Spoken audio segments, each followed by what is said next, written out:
जय हिंद दोस्तों, I am Vijay Rajput and I welcome you to the Chronicle Post. दोस्तों, क्या आप जानते हैं कि भारत ने रूस से सुखोई 57 लड़ाकू विमान क्यों नहीं खरीदा? वह क्या कारण थे जिसकी वजह से भारत और रूस के बीच Su-57 लड़ाकू विमान की डील होते होते रह गई? एक तरफ देखा जाए तो आज भी भारत की सेना एक बड़ी संख्या में रूसी हथियारों का इस्तेमाल करती है।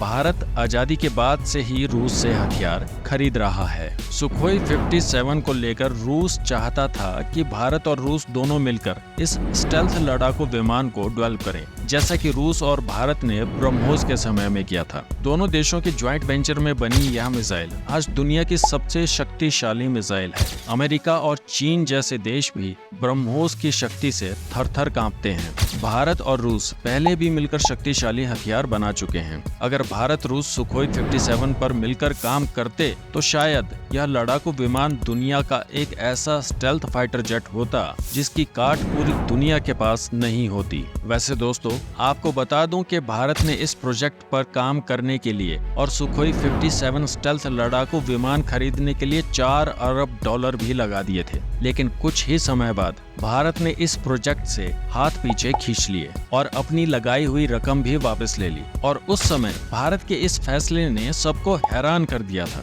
लेकिन पिछले 2-2.5 वर्षों में कुछ ऐसी घटनाएं घटी हैं जिन्हें देखकर लगता है कि भारत का लिया गया यह फैसला बिल्कुल सही था। दोस्तों, जैसा कि हम सब जानते हैं कि भारत पहले रूस से 80 से 90% हथियार खरीदा करता था, पर अब भारत ने रूस से हथियार खरीदने में कटौती की है, क्योंकि पहले जब हम रूस से हथियार खरीदते थे तो उस समय पर हमारा टारगेट पाकिस्तान हुआ करता था और पाकिस्तान अमेरिका से हथियार खरीदा करता था और रूसी हथियार भारत को पाकिस्तान के अमेरिकी हथियारों पर एक एज प्रोवाइड करवाते थे। लेकिन पिछले 7-8 वर्षों से चीन हमारा असल प्रतिद्वंदी बना हुआ है और रूस भारत के साथ साथ चीन को भी हथियार बेचता है। दोस्तों, अगर आपको याद होगा कि जब हमने S-400 मिसाइल सिस्टम खरीदा था तो उस समय रूस ने चीन को भी S-400 मिसाइल सिस्टम बेचा था। अब रूस के ऐसा करने से हुआ ये दोस्तों कि चीन पर जो एज हमें S-400 मिसाइल सिस्टम से मिलना चाहिए था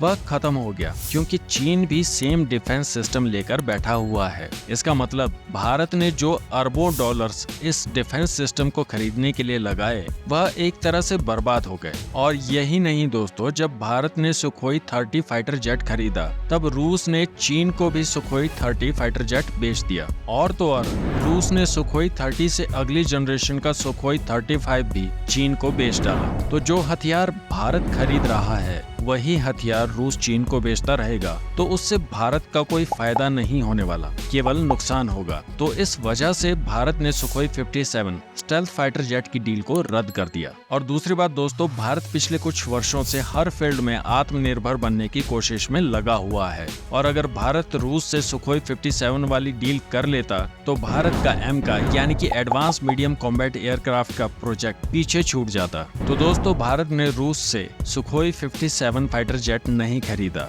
आपको क्या लगता है, क्या भारत का यह फैसला सही था?